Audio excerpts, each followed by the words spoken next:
Pemirsa, dugaan penganiayaan yang dituduhkan kepada guru honorer Supriyani menyita perhatian publik.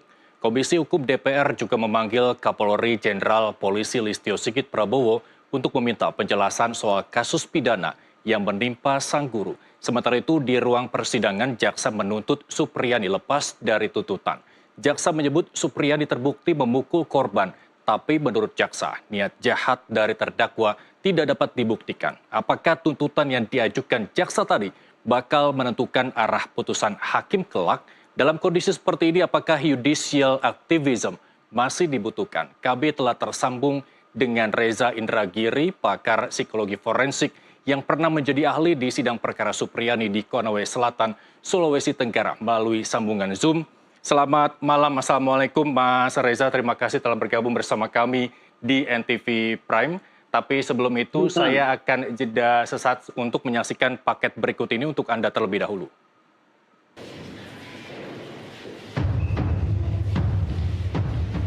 Untuk kesekian kali, Supriyani menjalani sidang di Pengadilan Negeri Andolo, Konawe Selatan, Sulawesi Tenggara, Senin 11 November 2024. Ini hari yang penting, karena agendanya adalah tuntutan oleh Jaksa Penuntut Umum. Tuntutan dibacakan oleh Ujang Sutisna, yang tidak lain adalah Kepala Kejaksaan Negeri Konawe Selatan. Walaupun perbuatan pidana, aktu reis yang dilakukan oleh terdakwa Supriyani binti Sudiarjo dapat dibuktikan, akan tetapi dalam perbuatannya tersebut tidak dapat dibuktikan adanya sifat jahat, mens rea. Oleh karena itu, terhadap terdakwa Supriyani binti Sudiarjo tidak dapat dikenakan pidana kepadanya. Kami penuntut umum pada Kejaksaan Negeri Konawe Selatan menuntut supaya majelis hakim pengadilan negeri Andolo yang memeriksa dan mengadili perkara ini memutuskan: 1. Menyatakan menuntut terdakwa Supriyani SPD binti Sudiarjo lepas dari segala tuntutan hukum. Menurut jaksa, terdakwa telah memukul korban, yaitu seorang anak polisi yang bertugas di kepolisian sektor Baito. Tapi, sekalipun ada perbuatan memukul, jaksa menyatakan guru honorer itu tidak terbukti punya niat jahat. Nah, ini menurut kami juga sesuatu yang aneh ya. Karena bagaimana seseorang bisa dinyatakan bersalah tidak ada mens reanya di situ. Nah, kalau kita ingin melepaskan atau membebaskan seseorang dari suatu perbuatan kan cuma dalam KUHP kan cuma ada dua, yaitu alasan pembenar dan alasan pemaaf. Nah, ini kan tidak jelas bahwa tidak ada mens rea itu tidak masuk sebagai alasan pembenar atau alasan pemaaf. Inilah yang bikin tuntutan itu jadi perbincangan. Hal yang tidak biasa, tapi itulah kenyataannya. Sang terdakwa Supriyani berulang kali menyatakan tidak pernah memukul korban, seperti dituduhkan kepadanya. Senang alhamdulillah mudah-mudahan itu bisa. Tapi tetap akan fair Bu ya kalau tidak memukul Bu ya. Tidak memukul. Sidang kasus dugaan penganiayaan oleh Supriyani ini telah menuju ending, tapi acap kali diwarnai hal mengejutkan. Dari Konawe Selatan, Sulawesi Tenggara, tim jurnalis NTV melaporkan. Baik, pemirsa, kita akan langsung berdialog dengan Mas Reza Indragiri. Mas Reza, besok Kamis 14 November 2024 sidang pledoi digelar terkait kasus Supriyani yang diajukan oleh kuasa hukum Supriyani, Andri Darmawan, meskipun JPU sudah menuntut bebas kliennya. Kemudian setelah pledoi ini kemungkinan ada replik atau tidak kita lihat nanti. Tapi menurut Anda, apa yang ingin dituju oleh kuasa hukum dengan pengajuan pledoi yang diajukan besok sidangnya? Pertanyaan tentang apa yang akan dilakukan oleh kuasa hukum ya, bukan oleh jaksa penuntut umum ya. Yap. Saya berkesempatan bertukar pikiran, berkomunikasi beberapa kali dengan pihak kuasa hukum, termasuk di NTV. Dari perbincangan demi perbincangan itu saya menangkap kesan yang sangat kuat bahwa terdakwa Ibu Supriyani beserta kuasa hukumnya akan bersikukuh mengatakan tidak ada pemukulan itu. Jadi, andaikan betapapun jaksa maupun hakim misalnya memutus bebas ataupun lepas, tetapi sepanjang di dalam putusan hakim itu nanti tercantum kalimat kurang lebih bahwa telah terjadi perbuatan pidana, telah terjadi pemukulan oleh terdakwa kepada siswanya, terlepas apakah itu niat baik, niat jahat, atau niat juga sama sekali tidak bisa dideteksi, maka kalimat atau frasa telah terjadi perbuatan pidana itu akan dipersoalkan habis-habisan oleh terdakwa dan kuasa hukumnya. Sekali lagi karena mereka bersikukuh sejak awal persidangan, bahkan sejak sebelum berlangsungnya persidangan, bahwa perbuatan pidana yang dituduhkan kepada Ibu Supriyani sesungguhnya tidak pernah ada. Baik, latar belakang tuntutan bebas dari JPU terhadap Supriyani yang mengatakan Supriyani terbukti memukul, kemudian tidak terbukti ada niat jahat sehingga JPU menuntut bebas Supriyani. Selanjutnya bagaimana JPU membuktikan sikap batin pelaku perbuatan pidana ini berkaitan dengan niat yang tidak kita bisa tafsirkan secara jelas karena ini merupakan subjektivitas pelaku yang memberikan pernyataan. Memang ada gium, kurang lebih bunyinya bahwa suatu perbuatan bisa dikatakan pidana, berarti sederhananya perbuatan itu bisa dicap sebagai perbuatan kriminalkah atau perbuatan jahatkah, manakala niat jahatnya bisa dibuktikan. Jadi ketika ada suatu perbuatan, tetapi niatnya tidak bisa dibuktikan bahwa itu merupakan niat jahat, maka sekali lagi perbuatan itu tidak bisa dianggap sebagai perbuatan pidana atau perbuatan jahat. Itu yang menjadi posisi jaksa penuntut umum berdasarkan pemberitaan yang saya simak. Dengan kata lain, saya menangkap kesan boleh jadi jaksa lewat tuntutannya berusaha untuk secara strategis memuaskan atau katakanlah menunjukkan adanya titik kompromi terhadap dua pihak. Dari otoritas penegakan hukum, mulai dari kepolisian sampai kejaksaan, mengambil posisi awalnya bahwa terdakwa melakukan perbuatan pidana. Sementara dari pihak terdakwa dan kuasa hukumnya bersikukuh mengatakan tidak terjadi perbuatan pidana. Maka seolah-olah titik komprominya atau jalan tengahnya adalah membuat tuntutan sedemikian rupa. Namun justru memunculkan kejanggalan dalam logikanya. Ketika misalnya jaksa mengatakan tidak terbukti ada niat jahat, apakah lantas kemudian kita simpulkan bahwa perbuatan memukul siswa itu dilatar belakangi oleh niat baik? Bagaimana kemudian kita bisa menakar hal itu? Itu pertama. Yang kedua, seandainya terjadi pemukulan, dan betapapun pemukulan itu dilatar belakangi oleh niat baik, yaitu dengan tujuan mendidik, maka muncul pertanyaan susulan yang tidak kalah seriusnya, yaitu apa sesungguhnya kenakalan yang sudah ditampilkan oleh siswa Ibu Supriyani? Apa bentuk kedegilan yang sudah dia lakukan? Dan apakah kenakalan, kebadungan itu sekiranya ada, betul-betul sebanding dengan tindakan memukul yang dijadikan sebagai sebuah hukuman fisik yang dilakukan oleh Ibu Supriyani terhadap siswanya. Dengan kata lain, tuntutan jaksa itu secara tidak langsung justru memberikan sebuah label kepada seorang siswa bahwa siswa tersebut memang adalah siswa nakal. Siswa yang sudah sepatutnya mendapatkan hukuman yang sifatnya mendidik, termasuk berupa hukuman fisik sekalipun. Nah, persoalan yang muncul di persidangan adalah sepanjang saya bisa perhatikan dari satu sesi ke sesi berikutnya, termasuk ketika pemeriksaan saya sebagai ahli, tidak ada itu pembuktian atau paling tidak lalu lintas tanya jawab tentang apa sesungguhnya kenakalan yang sudah dilakukan oleh siswa dimaksud, serta apakah kenakalan itu memang sudah sepantasnya, sewajarnya, sebanding dengan hukuman fisik berupa pukulan yang katakanlah dilakukan oleh terdakwa terhadap siswa yang bersangkutan. Baik, meskipun kemudian ada pertanyaan apakah guru ini berhak melabeli siswanya sebagai siswa nakal yang kemudian bisa diwajarkan mendapatkan ganjaran hukuman berupa pemukulan. Nanti kita akan bahas soal itu. Ada proses pemukulan di sana, apapun niatnya, baik niat baik ataupun niat buruk, tetap ada kejanggalan. Kalau saya keliru tolong dikoreksi Mas Reza, mens areanya ada, namun apakah ada actus reusnya di sana, ada perbuatan melawan hukumnya di sana? Kalau mengacu pada tuntutan jaksa, actus reusnya sudah terang benderang. Jaksa mengatakan perbuatan pidananya itu terbukti. Baik. Yang justru tidak berhasil dibuktikan adalah niat jahatnya atau mens reanya. Namun sekali lagi, karena perbuatan pidana dalam kurung actus reusnya dianggap jaksa telah terbukti, dan kita bayangkan bahwa pemukulan itu dilakukan dalam rangka mendidik siswa, maka sekali lagi, sadar tidak sadar, sengaja tidak sengaja, langsung maupun tidak langsung, seolah jaksa sendirilah yang memberikan label kepada seorang siswa sebagai siswa yang nakal, yang harus diberikan hukuman berupa pukulan, betapapun itu konon dengan tujuan mendidik sekalipun. Baik.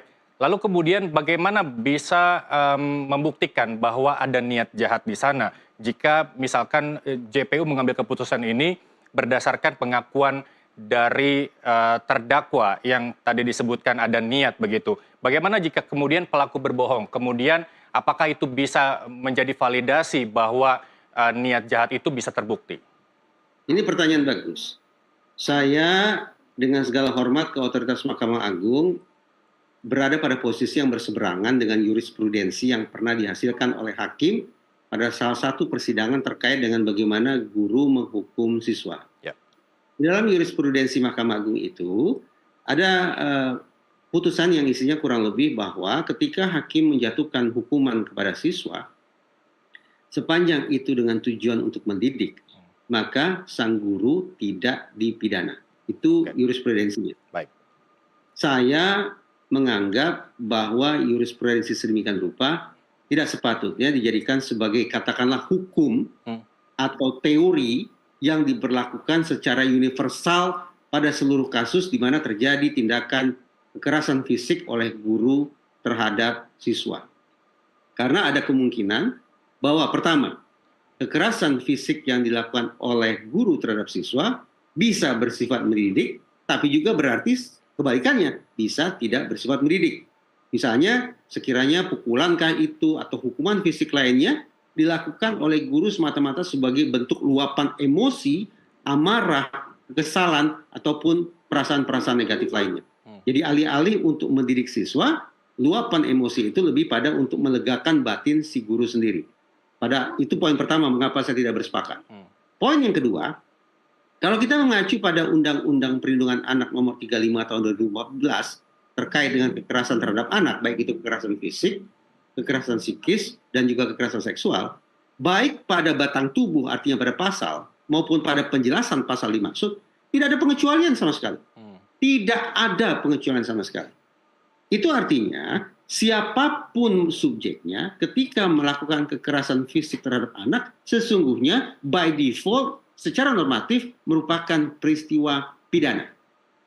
Saya meyakini bahwa undang-undang memiliki posisi lebih tinggi daripada tanda petik sebatas jurisprudensi.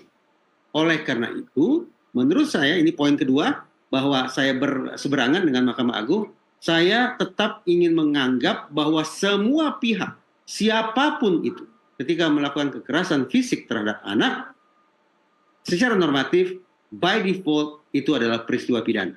Sehingga pelaku sudah barang tentu harus mempertanggungjawabkan perbuatannya secara pidana pula. Baik. Lalu ketika orang tua menitipkan anak di institusi pendidikan yang notabene berupaya untuk membentuk karakter si siswa, apakah kemudian orang tua ini tidak serta-merta harus mengikuti apa yang menjadi ketentuan dari pihak sekolah tersebut, Mas Reza? Gitu. Kompleksitas berikutnya muncul seperti itu. Bahwa misalnya ada perbedaan standar perlakuan antara orang tua di rumah dengan guru di sekolah. Misalnya, orang tua di rumah tidak pernah melakukan hukuman fisik terhadap siswa, terhadap anak mereka. Karena orang tua memiliki standar kepatutan tertentu. Sementara kebalikannya, di sekolah, guru diberikan ruang, bahkan mungkin diberikan izin untuk melakukan misalnya pukulan dalam kurung kekerasan fisik terhadap siswa. Ketika terjadi perbedaan standar macam itu, saya menganggap sungguh-sungguh tidak adil. Sekiranya orang tua di rumah harus mengamini standar yang berlaku di sekolah. Dengan kata lain, ketika terjadi peristiwa yang menunjukkan adanya perbedaan standar perlakuan terhadap anak, baik itu standar di rumah maupun di sekolah, dan ketika misalnya standar pukulan itu berlaku di sekolah, tapi tidak berlaku di rumah, maka sudah barang tentu orang tua siswa punya hak untuk kemudian mempersoalkan peristiwa pemukulan di sekolah itu sebagai kasus hukum. Tidak mungkin keluarga atau orang tua di rumah dipaksa untuk serta-merta menyepakati aturan dalam kurung standar perlakuan yang ada di sekolah. Baik. Di daerah kita tidak bisa menutup mata bahwa banyak guru-guru yang takut untuk melakukan pendidikan kepada siswa ajarnya karena kasus Supriyani ataupun kasus-kasus sebelum Supriyani. Lalu bagaimana dengan kekhawatiran bagaimana lulusan siswa yang dititipkan di institusi pendidikan jika kondisi ini dilakukan terus berlanjut? Ada kekhawatiran bahwa mental siswa akan jauh lebih mudah hancur atau sistem pertahanan siswa akan mudah melemah seperti itu jika pendidikan tidak ditetapkan seperti sebelum kasus-kasus ini muncul, Mas Reza. Memang banyak anggapan bahwa tidak adanya hukuman fisik terhadap siswa itu akan membuat mental siswa menjadi rapuh gitu ya. Tidak lagi tangguh konon dibandingkan dengan generasi-generasi sebelumnya. Betul. Tapi menurut saya sebagai warga negara yang baik semestinya kita punya keinsafan yang sama bahwa peraturan perundang-undangan adalah acuan kita dalam berperilaku termasuk di sekolah. Itu artinya karena Undang-Undang Perlindungan Anak sekali lagi tidak memberikan pengecualian, tidak memberikan kompromi apapun terhadap yang namanya kekerasan terhadap anak, baik itu kekerasan fisik, seksual dan juga psikis, maka sudah barang tentu kita semua semestinya punya sikap by default yang sama, bahwa kita menentang adanya hukuman fisik. Saya percaya bahwa penegakan punishment and reward atau hukuman dan ganjaran memang sudah sepatutnya juga diselenggarakan oleh sekolah dalam rangka membentuk perilaku dan mental siswa. Saya sepakat dengan itu. Ya. Tapi pertanyaan pokoknya adalah apakah kekerasan fisik patut dijadikan sebagai salah satu bentuk hukuman? Menurut saya, kalau kita konsekuen berpikir sebagaimana pasal dalam Undang-Undang Perlindungan Anak, maka sekali lagi semestinya kita kompromi bahwa hukuman itu memang dibutuhkan, tapi bukan berupa hukuman fisik. Baik, clear. Kemudian apa yang dituju oleh jaksa atas tuntutan bebas Supriyani dan kemudian apa implikasinya tuntutan bebas terhadap Supriyani? Kita masih akan bahas, Mas Reza, tapi usai jeda berikut pemirsa TV Prime Dialog masih akan kembali. Usai jeda.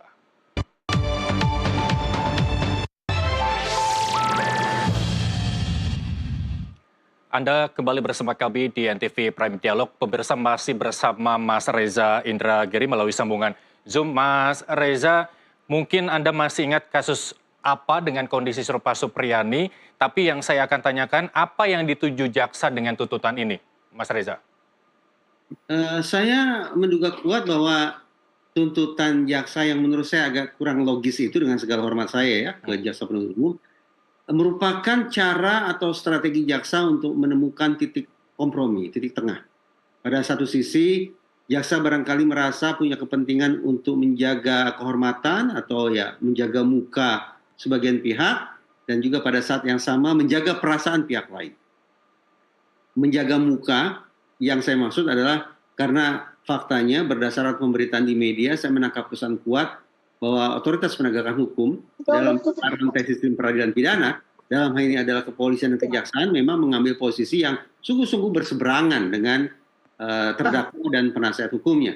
Nah, pada sisi lain, kalau kemudian jaksa melihat persoalan ini sebagai hitam putih semata, maka dikhawatirkan akan ada dampak tuntutan maupun nantinya dampak putusan yang kurang positif untuk ketentraman, untuk ketenangan di lingkungan sekitar menurut saya.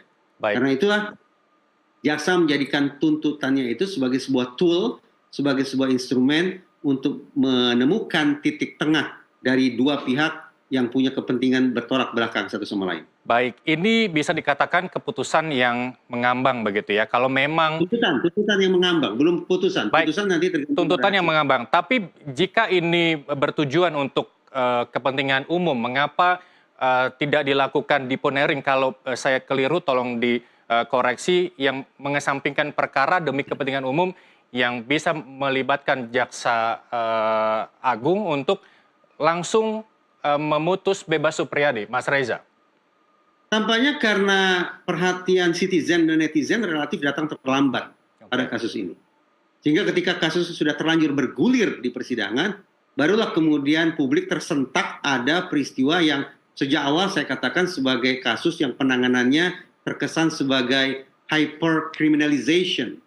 bentuk penanganan kasus pidana yang overdosis. Ya. Begitu sederhananya.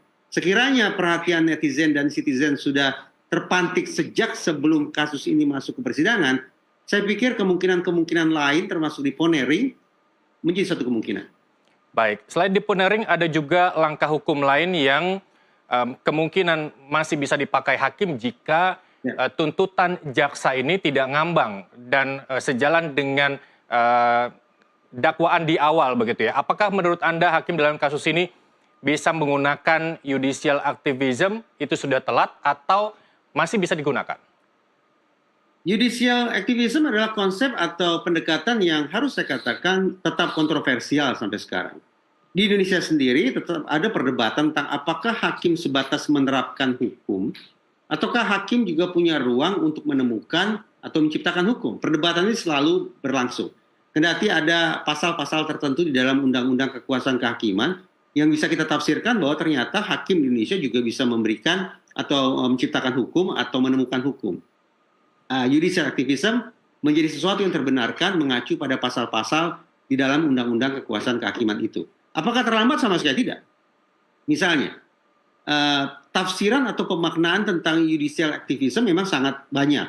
Tetapi salah satunya adalah bagaimana kemudian hakim setelah mempertimbangkan tentang dampak yang mungkin muncul di masyarakat akibat putusan, bisa saja kemudian hakim memilih untuk tutup buku. Peraturan perundang-undangan ditutup.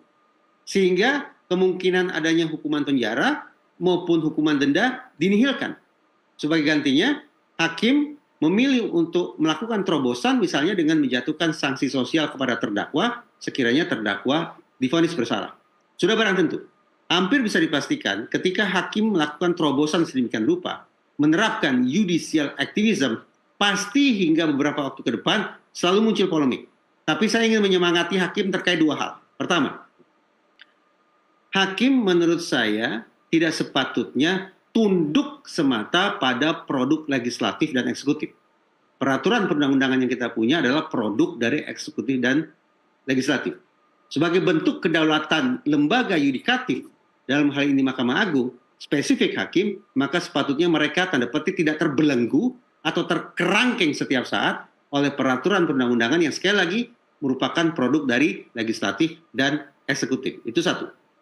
Yang kedua, hakim sudah barang tentu di samping membaca peraturan perundang-undangan, mengecek seluruh barang yang dihadirkan di dalam persidangan, hakim harus sungguh-sungguh bisa menghirup udara ekspektasi keadilan dan kemanusiaan yang hidup di luar ruang persidangan. Ekspektasi itu tempo-tempo tidak terwakili oleh peraturan perundang-undangan. Karena itu, hakim punya ruang semestinya untuk membaca nilai-nilai keadilan yang hidup di masyarakat yang sudah melampaui isi peraturan perundang-undangan. Itu yang kedua. Yang ketiga, sekiranya anggota majelis hakim punya cita-cita ingin menjadi hakim agung, maka simak ini kisi-kisi yang sangat penting. Salah satu hal yang harus bisa ditunjukkan oleh setiap calon peserta seleksi hakim agung adalah portofolio. Berupa putusan emas, putusan yang cerdas, putusan yang bernilai istimewa.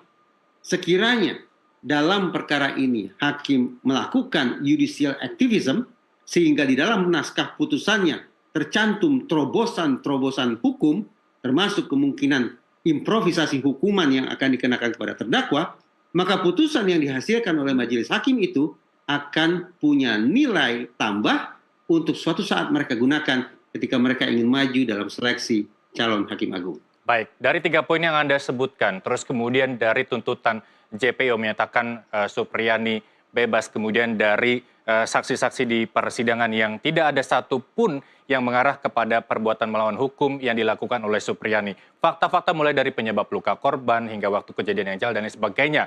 Menurut Anda, arah putusan hakim kemana? Saya tidak tahu. Kemungkinan putusan hakim tetap 50-50. Bisa saja sesuai dengan tuntutan jaksa, atau bisa saja sesuai dengan pembelaan dilakukan oleh kuasa hukum terdakwa.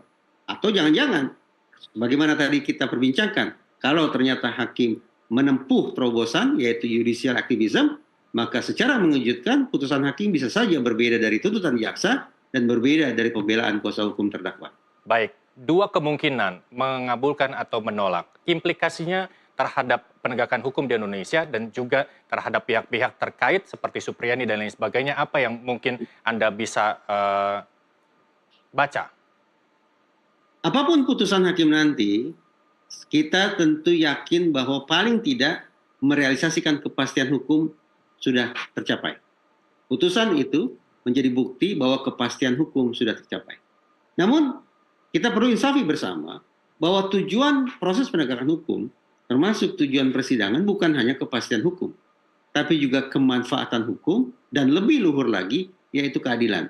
Tantangan terbesar hakim bukan pada kepastian hukum, tapi lebih pada bagaimana memastikan bahwa putusan itu bermanfaat, tidak menciptakan kegelisahan baru, tidak memunculkan ketegangan-ketegangan ekstra antar pihak, dan seterusnya, dan lebih baik lagi seandainya hakim bisa menghasilkan putusan yang memenuhi keadilan. Tampaknya tujuan yang ketiga ini utopia. Keadilan bagi satu pihak, niscaya cederanya keadilan bagi pihak lain. Oleh karena itu, secara realistis, secara manusiawi, paling tidak kalau hakim sudah bisa mencapai kepastian dan kemanfaatan hukum lewat putusan yang mereka hasilkan, menurut saya majelis hakim sudah sepatutnya mendapatkan apresiasi. Baik, masih ada pledoi, replik hingga vonis. Kemudian saya beralih ke pertanyaan yang tadi di awal belum terjawab. Wajarkah setiap kenakalan anak usia sekolah dasar ini diganjar hukuman berupa pukulan? Apakah guru ini berhak melabeli siswa, terutama siswa sekolah dasar, sebagai siswa yang nakal, Mas Reza? Di ranah hukum ada istilah juvenile delinquency, kenakalan anak. Kata delinquency alias kenakalan itu ternyata ada. Jadi tidak ada kelirunya juga kalau kemudian guru misalnya mengenal atau mengidentifikasi ada siswa yang katakanlah tergolong nakal, ada siswa yang tergolong pintar, dan seterusnya. Bagi saya, untuk memudahkan komunikasi antar para pemangku kepentingan, penggunaan istilah itu tidak salah. Sepanjang tidak dilakukan secara membabi buta, sehingga memunculkan stigma belaka. Itu poin pertama. Yang kedua, sayang beribu sayang, dunia peradilan kita ini tidak mengenal yang namanya persidangan bagi misalnya anak-anak yang disebut nakal. Dalam sistem peradilan pidana anak kita, kenakalan-kenakalan anak-anak yang durhaka terhadap orang tua misalnya, tidak dibawa ke ruang persidangan. Tetapi di beberapa negara yang harus saya katakan sistem peradilan pidana anaknya lebih progresif daripada kita, mereka membuat adanya dua kategori. Satu, anak yang melakukan perbuatan pidana, berarti ini sesungguhnya anak yang melakukan pelanggaran hukum. Dan kategori yang kedua adalah istilahnya status offense. Status offense adalah anak-anak yang melakukan pelanggaran tetapi tidak cukup untuk disebut sebagai pelaku pelanggaran pidana. Ilustrasinya tadi, anak yang misalnya melawan orang tua, anak yang melawan guru, dan sejenisnya, agak berlebihan kalau disebut sebagai anak yang melakukan perbuatan pidana. Tetapi kepada mereka tetap bisa dilakukan sebuah mekanisme hukum, sehingga anak-anak itu dimasukkan ke dalam kategori sebagai status offense. Hakimlah yang nanti akan memberikan putusan, termasuk terhadap anak-anak yang dicap nakal atau status offense itu. Baik, secara singkat sebagai akhir dari perbincangan kita bahwa kuasa hukum Supriyani akan melaporkan balik pihak-pihak yang dikatakan merekayasa kasus ini, mulai dari Aibda WH beserta istrinya hingga oknum polisi yang menangani kasus ini dari awal. Harapan Anda dengan langkah hukum balik yang dilakukan oleh kuasa hukum, apa kemudian yang bisa menjadi dipetik pelajaran oleh masyarakat? Langkah apapun itu tentu patut dihormati. Namun izinkan saya dengan segala kerendahan hati bertanya. Seorang guru honorer dengan penghasilan tidak lebih dari 300.000 per bulan. Dan acap kali muncul di media dengan ekspresi muka bermuram durja. Apakah benar sosok yang bersahaja ini sungguh-sungguh ingin mengejar balik dengan pidana dan etik terhadap orang-orang yang telah memenjarakannya? Saya sanksi dengan hal itu. Karena itu, patutnya diberikan ruang secara lebih leluasa, secara lebih luas kepada terdakwa, kepada Ibu Supriyani, untuk dari hatinya yang terdalam menyampaikan apa sesungguhnya yang ingin dia capai pasca putusan hakim nanti. Berlanjut ke kasus hukum berikutnya, ataukah kembali ke dunia di mana dia dicintai oleh guru dan murid-muridnya. Baik, Mas Reza, semoga senantiasa kasus yang dialami Supriyani ini menjadi pelajaran berharga bagi seluruh guru di Indonesia dalam upaya mendidik siswa mulai dari jenjang dasar, menengah, hingga tinggi untuk mewujudkan masyarakat yang bermental kuat dan juga berkarakter tangguh. Terima kasih Mas Reza Indragiri telah bergabung bersama kami di NTV Prime Dialog. Kita bertemu di lain kesempatan. Sampai jumpa. Dan pemirsa, demikian NTV Prime Dialog harus saya akhiri. Sesaat lagi saya, Muhammad Irsal bersama Patricia Mapali akan hadir dalam debat pamungkas Pilkada Gubernur dan Calon Gubernur Sumatera Utara pada pukul 19.30 waktu Indonesia Barat. Sampai jumpa.